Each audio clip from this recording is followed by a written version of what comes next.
Assalamualaikum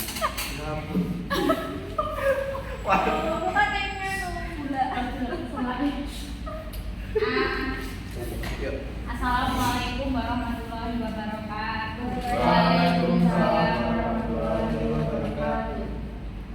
Terima kasih buat adik-adik semua yang telah mau menghadiri pada layanan hari ini. Terima kasih saya ucapkan sekali lagi. Sebelum kita memulai layanan pada hari ini, baiknya kita berdoa menurut agama dan kepercayaan masing-masing. Berdoa mulai.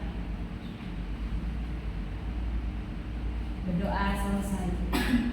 Jadi tujuan kalian di sini itu ada yang tahu tujuannya mau ngapain? Konseling Konseling kelompok. Jadi tujuan kalian itu di sini duduk melingkar seperti ini, duduk secara berkelompok ini tujuannya untuk konseling kelompok. Di sini ada yang sudah tahu konseling kelompok itu apa? Konseling kelompok itu suatu kelompok yang membahas permasalahan dari kelompok itu dan memecahkan permasalahan bersama-sama dalam diskusi kelompok tersebut. Iya, tadi sudah dijelaskan ya konseling kelompok sama Mbak Gesti, yaitu konseling kelompok itu adalah suatu layanan yang ada di bimbingan konseling. Nah, dia menceritakan masalah dirinya secara berkelompok dan dipecahkan masalahnya itu secara berkelompok gitu dalam bentuk kelompok. Nah, di sini kalian datang ke sini atas kesukarelaan atau keterpaksaan? Sukarela ya. Ya, terima kasih ya kalian sudah mau bersukarela untuk datang ke tempat ini. Untuk kita sebelum kita memulai layanan pada hari ini, kita kesepakatan waktu dulu ya, bahas kesepakatan waktu dulu. Mau berapa menit? 10 menit atau 15 menit? 10 menit ya. Jadi kesepakatan waktunya itu berapa? 10 menit. Nah, saya bahas lagi ya. Konseling kelompok itu adalah suatu pelayanan yang ada dalam kelompok, yang secara berkelompok kalian menceritakan masalah diri kalian dan diselesaikan secara berkelompok gitu ya. Apakah kalian sudah siap? Iya. Siap ya. Jadi di sini nanti kalian cerita tentang masalah kalian secara terbuka ya,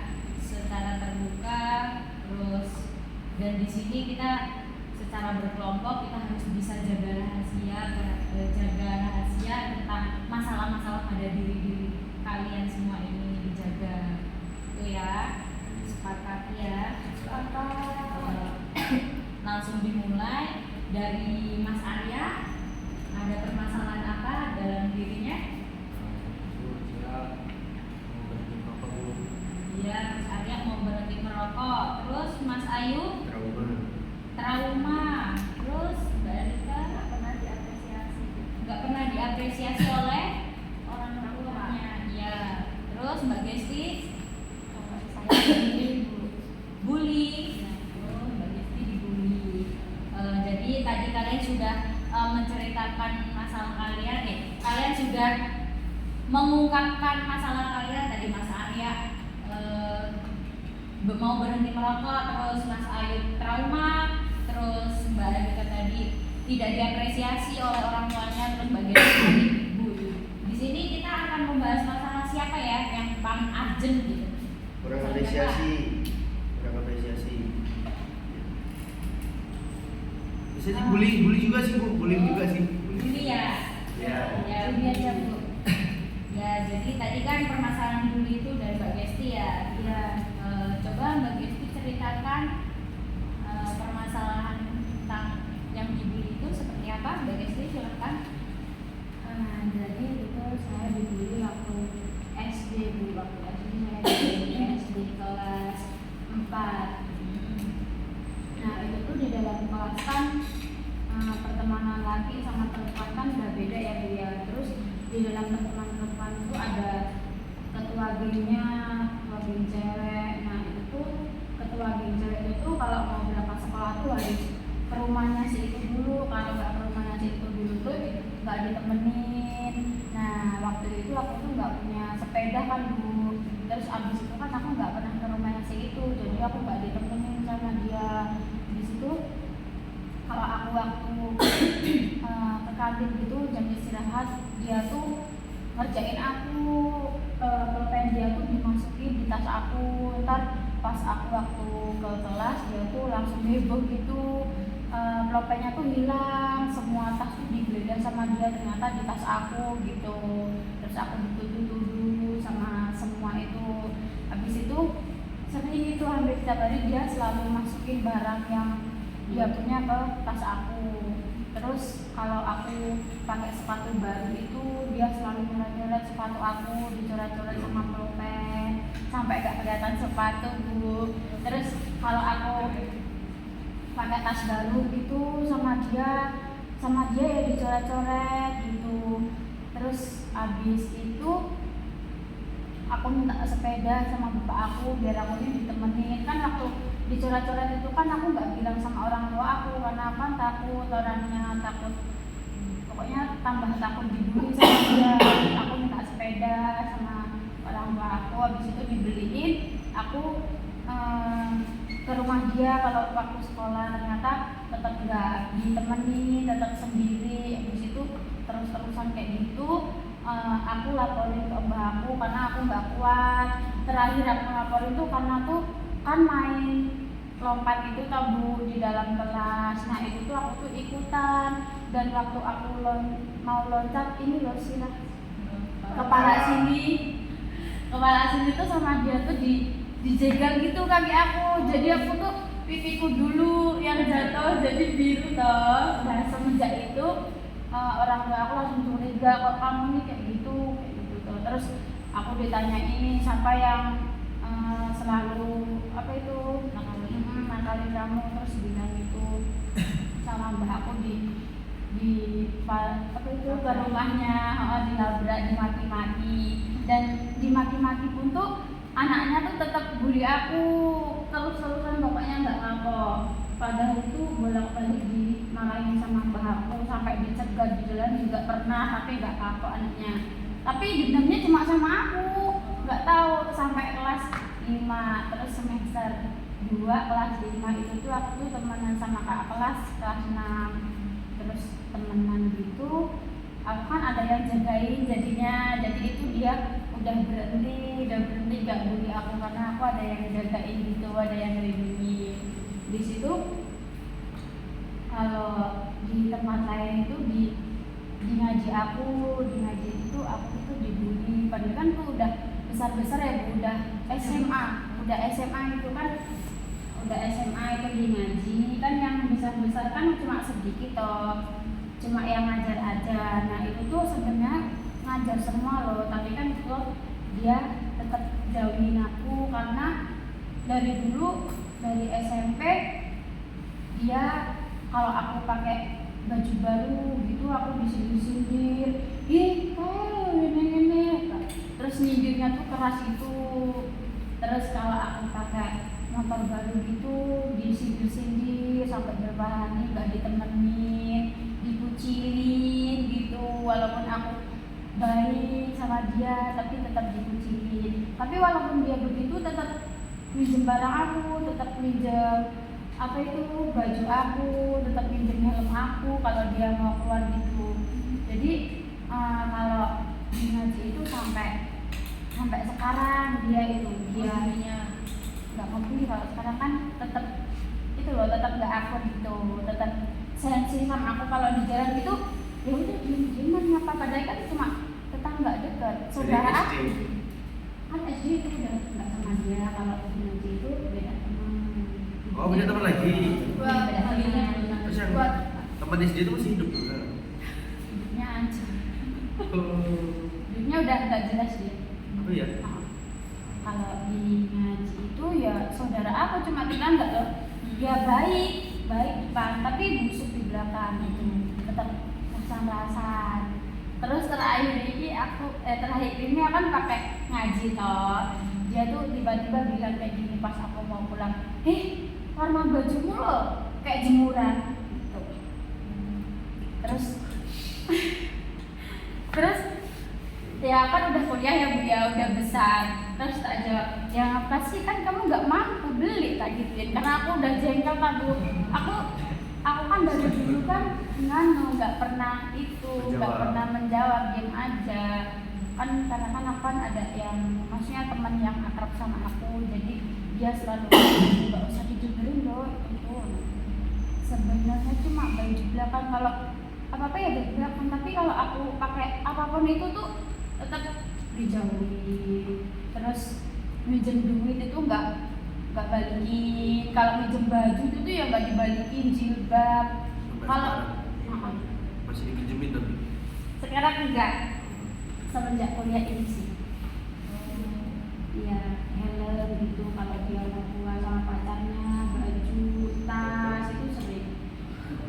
Kalau dia udah tua gitu. Tapi dia busuk ngerasa gibahin aku di belakang itu, cuma baik di depan. Tapi itu kebanyakan saudara aku sih. saudara itu Saudara. banget ya. Iya.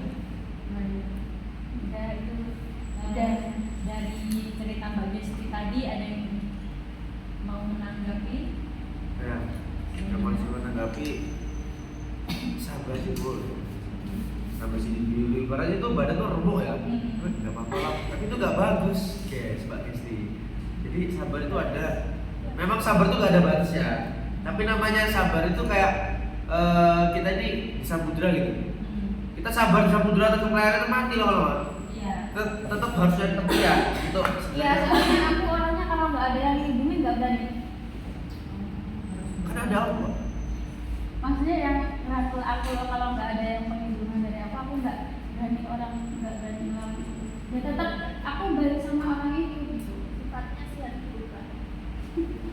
Sebenarnya takut kehilangan teman. Apa karena nggak ada Enggak teman? sih, ada, tapi Emang sifatnya. kalau aku dijauhin atau dia apa, kalau dia minjem aku tetap nggak tega ya, harus minjemin. Nggak enak kan dia? Nyumpul, kalau udah dimarah sama orang tua. Karena nggak enak. Ya nggak enakan itu sebenarnya bagus sih. Kita punya adab, tapi kita harus gak enak sama orang yang punya adab juga buat kita. Iya. Dan tadi yang kita bahas tadi kan menghargai dan menjaga. Ya. Menghargai.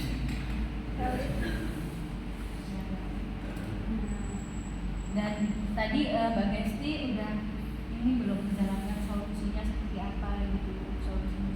Solusinya cuma ya biarin aja. Kalau dia nggak tanya aku gitu ya aku nggak tanya dia. Kalau aku sama dia ya aku sama dia. Betul. Tapi walaupun dia sombong, tapi dia tetap butuhin aku. Iya. Setelah Mbak Desti ngejalanin solusi itu gimana? Ada perubahan apa gimana? Enggak. Kamu pernah nanya nggak kenapa sih kamu kayak gini kamu? Enggak. Ya harusnya yang tadi dikirain Mas Arya tadi ya, harusnya kamu tanya kenapa kamu kayak gitu sama aku gitu, biar Mbak Desti itu dibully sama dia itu udah gitu, udah sampai situ aja gitu. Gini sih kalau dia udah gak pernah bully kan teman-teman. Sekarang masih gitu orangnya. Ya masih, tapi kan emang ayah masih. Cuma kan aku sekarang kan nggak ngaji. Sayang sih kalau pulang aja. Dan dari Ici menurut saya kayak sampai kapan kayak gini, sambil ngeliat dia sampai kapan kayak gini, kok kayaknya di matamu tuh salah terus teman kenapa sih? Mesti dia punya dendam, ibaratnya dendam apalah pasti kayak ya aku juga suka segala macam. Emang harus sampai segininya ya? Jadi dia melek gitu kan. Ada satu kata nggak buat dia apa ini? Sekarang biar kamu ngungkapin perasaan Apa yang perlu kamu ungkapin kalau ada dia ibaratnya? Ada dia yang balik. Apa aja? Nah, nggak ada tuh. Orangnya apa yang kamu mau ngomong? nggak apa-apa semua diungkapin gitu biar Mbak, Allah. kamu itu plong. Nah, Orangnya Nggak apa-apa. tetap gitu nggak? Enggak. Nah, Nggak coba. apa-apa diungkapin sambil nangis sambil ngomong. Ya. Nah, coba. Nah, kalau aku nggak ada ungkapan sama dia, cuma aku tuh cuma jengkel aja sama dia. Kenapa dia tuh mengucilkan aku dan aku nggak tahu gara-garanya apa. Kalau jengkel sih jengkel, tapi kalau benci aku enggak, cuma jengkel aja sih. Coba bayangin kalau kalian ini nggak apa-apa. Bisa. Bisa.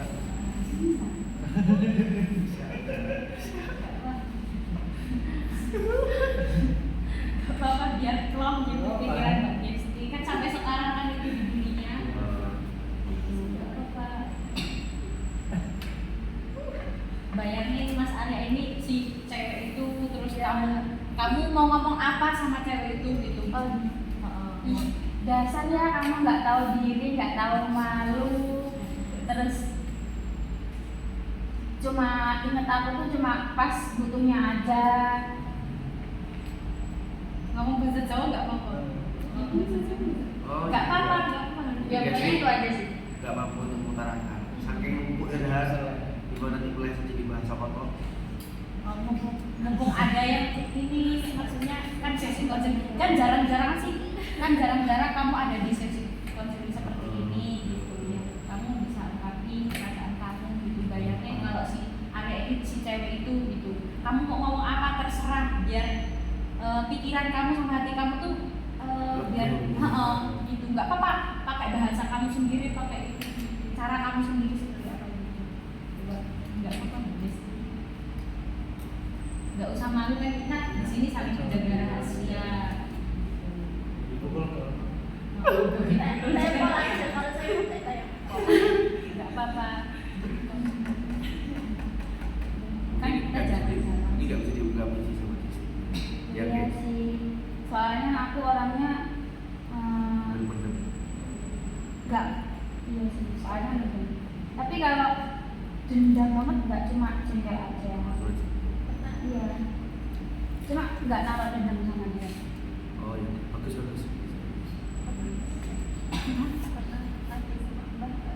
Kalau ngadu pernah sih, cuma dibilang ya wes tau nggak usah dianggap, nggak usah dipinjemin, ya nggak ambil itu enggak, cuma kayak gitu. Karena ya udah loh, kitanya udah besar, jadi pokoknya nggak usah mikirin temenmu yang nggak peduli sama gue. Ya, itu tadi Mbak Desti udah cerita tentang masalahnya, tentang dibully sama temennya tadi kan. Di sini ada yang bisa menyimpulkan tentang Mbak Desti itu seperti apa gitu? Bisa dari Mbak Destinya menyimpulkan tentang trauma, misalkan jadi kesimpulannya seperti apa? Inti makna yang perlu Makna. dari saran-saran kita. Jadi kalian sebagai manusia harus menghargai ya. Jadi kalian sebagai manusia harus menghargai orang lain walaupun, dan jangan membeda-bedakan orang lain tersebut, karena mengucilkan orang lain itu sangat sakit buat orang tersebut. Dan itu bisa membuat kita trauma dan membuat mental kita tuh jadi rusak, jadi down. Iya. Jadi bisa kalau orang itu nggak kuat jadi depresi sih. Nah, itu tadi ya kesimpulan dari ceritanya Mbak Desti, dari permasalahan Mbak Desti yang dibully sama temennya tadi. Di sini apakah ada yang mau bertanya lagi? Cukup ya. Terima kasih buat Mbak Desti. Apakah udah lega? Udah, karena udah kita udah mengungkapin semuanya. Terima kasih buat semuanya mau berpartisipasi dalam sesi konseling pada hari ini. Sudah selesai sesi konseling pada hari ini. Apakah besok mau ada konseling lagi? Iya, Bu. Iya, Besok. Besok ya. Ya. Ya, terima kasih. Kita akhiri dengan baca berdoa mulai. Berdoa selesai. Saya akhiri. Wassalamualaikum warahmatullahi wabarakatuh.